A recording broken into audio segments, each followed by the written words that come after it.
Sometimes being young and trying things, you're so naive and you don't know any better. All you do is learn. And if you fail, it doesn't matter. And so whether I was 9, 10, 12, 16, 21, the failures were irrelevant. And whether you're 9, 12, 16, 21, 22, 24, I'm sleeping on the couch. I have a car with a hole in the floorboard. I'm living like a bum and like a student.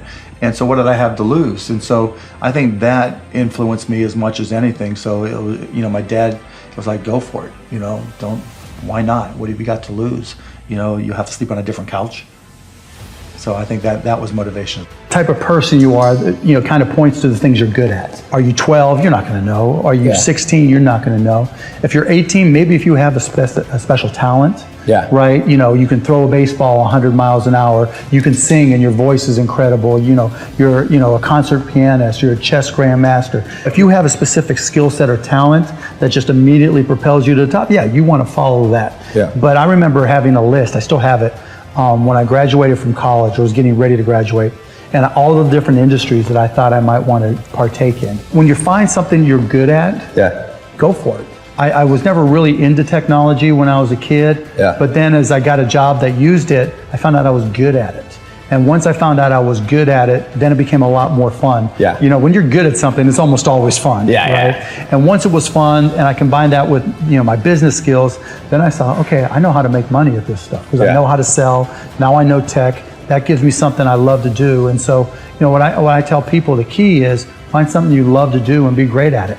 You just have to try different things, and even if 99% of them fail, you only have to be right one time. You don't have to figure it all out in advance.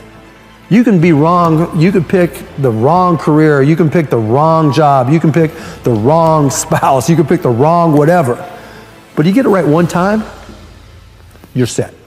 But if you don't try, and if you don't go out there and try all those different things, you'll never get that one time. And so it's not a question of, okay, how much different stuff do I do, or how many different things should you try? Try them all. Try them all until you find the one you like. And then it's like, it gets really easy, because even when shit's up, you're on a mission. You're loving what you do, and then it gets easy. And so that's just the approach I've always tried to instill in people who work for me and myself. I knew I was wired to be excited about business. How or why, I don't know, but and there's certain guys that have the genetics to jump out of the gym, right? There's certain guys, that when they golf, they have the muscle memory and the discipline. Dirk Nowitzki may not be the most talented guy in the NBA, but his discipline and his focus to do what's necessary to be successful, he's willing to do, and combine it with being 7 feet tall and being skilled, it makes him an amazing basketball player. So it's understanding what your skill set is, finding the right place to use those skills, and then going for it. Will that make you 250 grand? It depends if you pick the right industry. But whatever industry you pick, if you outwork everybody, if you try to be a little smarter than everybody, if you try to be a better salesperson than everybody, if you try to be better prepared than everybody, you've got your best chance. Because if you don't do it and somebody else does, I have the saying, work like someone's trying to take it all away from you. I actually work like someone's spending 24 hours, working 24 hours to take it all away from you. And that's kind of the way I look at it. I remember asking my dad to, I wanted new basketball shoes because I was a basketball junkie back then. He's like, well, your shoes work. If you want a new pair of tennis shoes, you have to go out there and get a job. And I'm like, Dad, I'm 12 years old, and it just so happens he was playing poker with his buddies, and one of his buddies was like, well, I got a job for you. I've got these garbage bags that we distribute. You can sell them door to door. I'm like, okay. And it was when I was selling them and realizing that I liked to sell and that I could sell, and that I recognized that selling was about providing a service and creating value for people, that I knew that I would literally back then, I knew that I could always succeed. I remember I was 16, I think, when I started a stamp company and started going to stamp shows and trade shows and just working a little bit harder than other people and trading up from one stamp to the next. I remember one time I started with a quarter and bought a stamp and left with $50, thinking, hey, if I could do this, I could do anything. And it's not that everything worked. I failed a lot, but I never ever felt like I wouldn't be able to work hard enough to succeed. I also always say it's not about passion. everybody's got passion for something. Yeah. Right? Don't follow your passions, follow your efforts. Because people say, I was passionate to play baseball. I was passionate to play basketball. Yeah. Doesn't mean all of a sudden I was going to be good enough. Yeah. But I found myself being really curious about business, being really curious about technology. And that curiosity is really what drove me. And I think, particularly if you're young today, curiosity is great. Always learning and trying to find new things and being curious about new things, because that's what leads you to that path. Trying to figure out in advance, that's hard because you don't know what you don't know. Be prepared. Understand, put yourselves in the shoes of the people or the businesses that you're working with. The message that I just got on Cyberdust is a perfect example. If he would have put himself in my shoes, it would be obvious that Cyberdust is important to me. I'm trying to push everybody to message using it. I volunteered, and Dave mentioned that, hey, I'm going to be answering questions long after this is over from you people, from everybody sending me messages. So Cyberdust is obviously important to me.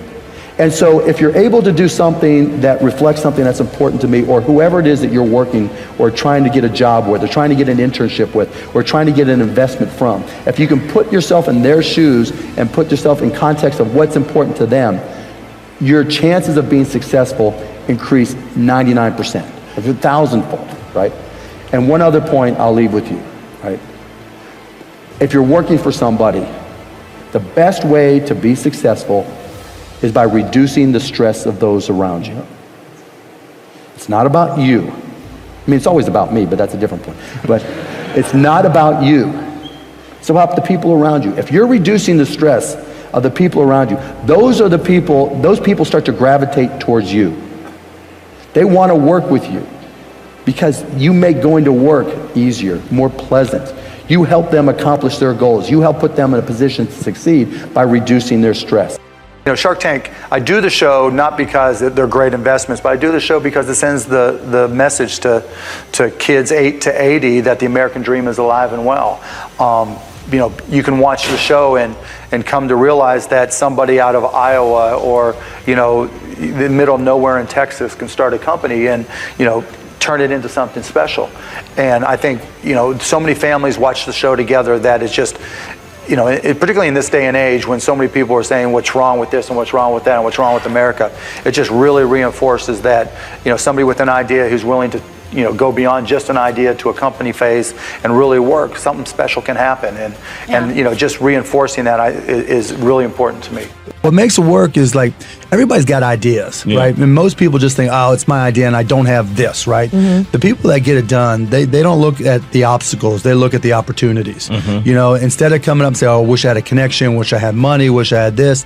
Like this dude with the surfboard, man. He went out and found a used surfboard and he started putting it all together and it was just his time, and then he took it, built one, figured it out, built another one.